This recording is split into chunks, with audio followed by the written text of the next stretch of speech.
Good morning friends, मैं हूं advocate S प्रशांत unique law classes से। आज हम बहुत ही प्यारा टॉपिक लेके आए हो मेरे विधि के छात्रों के लिए।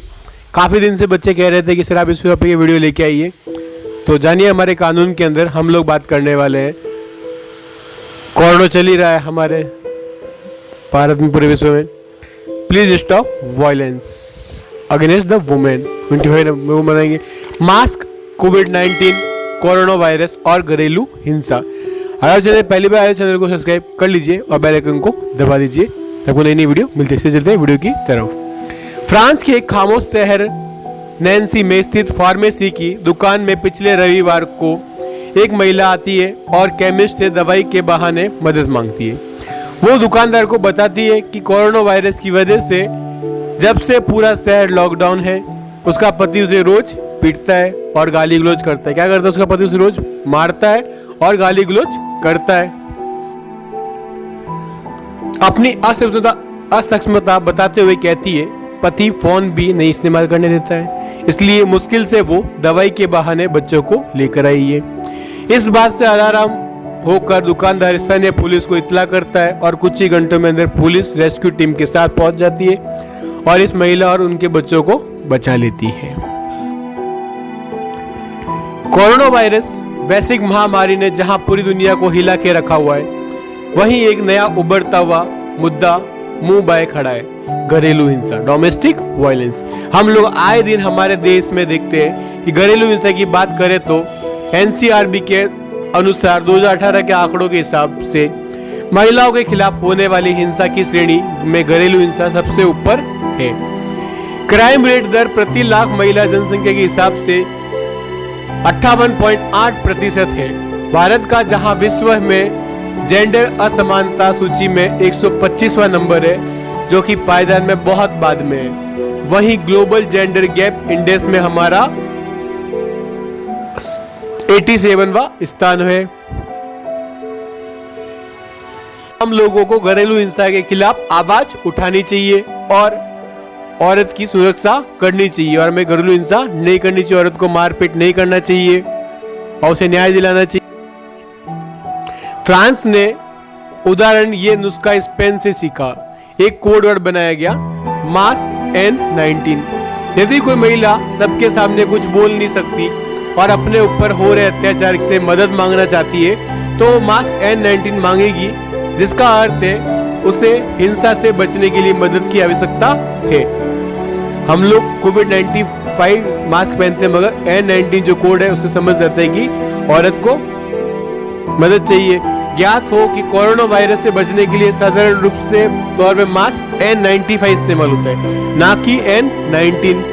भले ये एक सांकेतिक कोड हो, लेकिन इसने कई महिलाओं के ऊपर से घरेलू हिंसा से हाल ही में बहुत मदद की उन्हें बचाने में। अभी हाल ही में राष्ट्रीय महिला आयोग ने लॉकडाउन के बाद ईमेल के द्वारा आई हुई महिलाओं की शिकायत का डाटा निकाला है। गौरतलब हो कि इस साल के आंकड़ों पर जाए तो होश पाख्ता हो जाएंगे। जनवरी में कंप्लेंट की संख्या 302 थी, फरवरी में 270 और मार्च में सिर्फ लॉकडाउन के बाद 23 मार्च से 31 मार्च तक, यानी कुल एक हफ्ते का डाटा 291 कंप्लेंट अभी तक भेजी जा चुकी है डोमेस्टिक वायलेंस की। ज्यादातर कंप्लेंट्स पंजाब से। कारण स्पष्ट है, घर से बाहर न निकल पाना, काम पे न जा पाना, फ्रस्ट्रेशन, आपसी संबंधों में खलल इत्यादि। रिसर्च की रिपोर्ट्स के अनुसार माने तो ये पता चलता है कि तनावपूर्ण माहौल अक्सर घरेलू हिंसा को बढ़ावा देता है। 2008 के इकोनॉमिक क्राइसिस के दौरान पूरे विश्व में घरेलू हिंसाओं की संख्या बढ़ गई है। भारत में ही नहीं, पूरे विश्व में फिलहाल इस वैश्विक महामारी के आने से घरेलू हिंसा की तादाद बढ़ गई है। एक तरफ तो कोरोना और एक तरफ घरेलू हिंसा बढ़ गई है और एक बेहद चिंताजनक गंभीर मुद्दा है। इस मुद्दे के खिलाफ सरकार को एक ठोस कदम उठाना चाहिए और उसे रोका जा सके। भारत में क्या कानून है, इसके बारे में हम लोग बात करेंगे। घरेलू हिंसा से निपटने के लिए भारत ने 2005 में घरेलू हिंसा कानून लाया था। एक वर्ष 2005 से पूर्व घरेलू हिंसा के खिलाफ महिलाओं के पास आपराधिक मामला दर्ज करने का अधिकार था। ऐसे मामलों में भारतीय दंड संहिता 1860 की धारा 498A, ये धारा आप लोगों ने बहुत बार सुनी होगी, है ना मेरे दोस्तों। तो अंतर्गत कार्रवाई होती है। 2005 में घरेलू हिंसा से पीड़ित महिलाओं को दहेज के लिए प्रताड़ित किया जाता है या मारपीट किया जाता है या उन्हें उत्पीड़न किया जाता है या उन्हें धमकी दी जाती है कि तुम्हारे परिवार को नुकसान पहुंचाएगा, संरक्षण अधिनियम जिससे कई नए तरीके के अधिकार महिलाओं को दिए गए हैं। अगर महिलाओं को दहेज के लिए प्रताड़ित करती है तो महिला कोर्ट में जाके, न्यायालय में जाके वाद दायर कर सकती है। धारा 498 का उद्देश्य अपराधी को दंडित करना, जबकि घरेलू हिंसा अधिनियम का उद्देश्य पीड़ित महिला को रहने की जगह, गुजारा भत्ता इत्यादि दिलाना है। घरेलू हिंसा अधिनियम पूर्णतः गैर आपराधिक दंड का कानून है। घरेलू हिंसा अधिनियम का सबसे बड़ा फायदा ये हुआ है कि जो महिलाएं पारिवारिक या सामाजिक दबाव एवं पुलिस थाने के चक्रों से बचने के कारण आपराधिक कार्रवाई नहीं चाहती है, वे अब अपने लिए प्रभावी संरक्षण का उपाय कर सकती है। घरेलू हिंसा कई प्रकार की हो सकती है: आर्थिक, मानसिक, शारीरिक, दहेज की मांग, मौखिक, लैंगिक उत्पीड़न इत्यादि।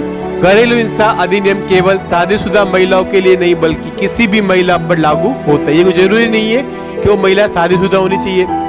बहनें, माता, भाभी इत्यादि रिश्तों से जुड़ी महिलाएं भी इस अधिनियम के तहत पीड़ित महिला की परिभाषा में आती है। समझ में आया मेरे दोस्तों? कोई भी महिला जो किसी भी पुरुष के साथ घरेलू संबंध में रहती हो या रह चुकी हो, घरेलू हिंसा का शिकार हो, वो इस अधिनियम के तहत किसी भी समाधान या राहत की मांग कर सकती है। लिव इन रिलेशनशिप में रहने वाली महिला भी घरेलू हिंसा के खिलाफ अधिनियम के अंतर्गत अपने अधिकारों की मांग कर सकती है। सुप्रीम कोर्ट ने 2010 में डी वेलुस्वामी बनाम डी पत्थे अमल मामले में इसकी बात की पुष्टि की है। ये केस बहुत ही इंपॉर्टेंट मामला है, इसको आपको याद रखना है। शिकायतकर्ता कौन हो सकता है, इसके बारे में बात करेंगे। घरेलू हिंसा की शिकायत का अधिकार केवल पीड़ित महिला को ही नहीं, पीड़ित महिला की ओर से कोई भी व्यक्ति इसके खिलाफ शिकायत दर्ज करवा सकता है। पीड़ित महिला के अलावा उसका कोई रिश्तेदार, सामाजिक कार्यकर्ता, एनजीओ, पड़ोसी इत्यादि भी महिला की ओर से शिकायत दर्ज करवा सकते हैं। शिकायत दर्ज करने के लिए यह जरूरी नहीं है कि घरेलू हिंसा की घटना हो चुकी हो। अगर किसी को यह अंदेशा है कि किसी महिला के ऊपर घरेलू हिंसा की जा सकती है तो इसकी भी शिकायत दर्ज करवाई जा सकती है। ये 2005 का महिला संरक्षण अधिनियम काफी कारगर रहा और काफी महिला को सशक्त करने में सफल सिद्ध हुआ है। इसलिए औरतों को कभी खुद को कमजोर नहीं समझना चाहिए और वो हमेशा कड़ी मेहनत और लगन से खुद के लिए एक खड़ी हो पाए, और औरत तो आज हर क्षेत्र में आगे है। कोरोना वायरस की वजह से अदालतें बंद है। परेशानी का सबब यह है कि कोरोना की वजह से कोर्ट अदालतें इत्यादि बंद है। दिन प्रतिदिन सिर्फ जरूरत की और अति आवश्यकता केसों की सुनवाई हो रही है। ऐसे में पीड़ित महिलाओं के ऊपर सबसे बड़ी मार पड़ी है। इस महामारी से चूंकि कानून रातों रात तो नहीं बन सकते और विधिक प्रक्रिया को समय लगता है, ऐसे में क्या उपाय है, हम लोग उस उपाय के बारे में बात करेंगे। कुछ तरीके जिनसे महिला अपनी शिकायत दर्ज करा सकती है घर बैठकर। Number 1, helpline women in distance number है 1091 और 1090। Number 2, women helpline domestic abuse महिला घरेलू हिंसा नंबर 181, और पुलिस को संपर्क करें 100, पता ही है आपको। और राष्ट्रीय महिला आयोग के हेल्पलाइन नंबर है 0111 2694 42369 269 44754। इस नंबर पर आप अपनी शिकायत दर्ज करवा सकते हैं घरेलू हिंसा के खिलाफ और आपको न्याय अवश्य मिलेगा। और आपको अंत में माई एंग्लो का एक प्रसिद्ध उदाहरण है जो उन्हें अपनी किताब में लिखा था। यहाँ एकदम सटीक बैठता है। वो हर एक बार जब एक औरत को खुद के लिए खड़ी होती है, जाने अनजाने वो न जाने कितनी और महिलाओं के लिए खड़ी होती है और संबल देती है। हमेशा औरत को कभी हार नहीं माननी चाहिए और हमेशा एक दूसरे को सपोर्ट करना चाहिए, साथ देना चाहिए। अगर आपको मेरा वीडियो अच्छा लगता है तो प्लीज एडवोकेट एस प्रशांत की चैनल को सब्सक्राइब कर लीजिए और बेल आइकन को दबा दीजिए, और मैं आपके लिए ऐसी ही अच्छी वीडियो लाता रहूंगा। और stay tune. Thank you. Have a nice day.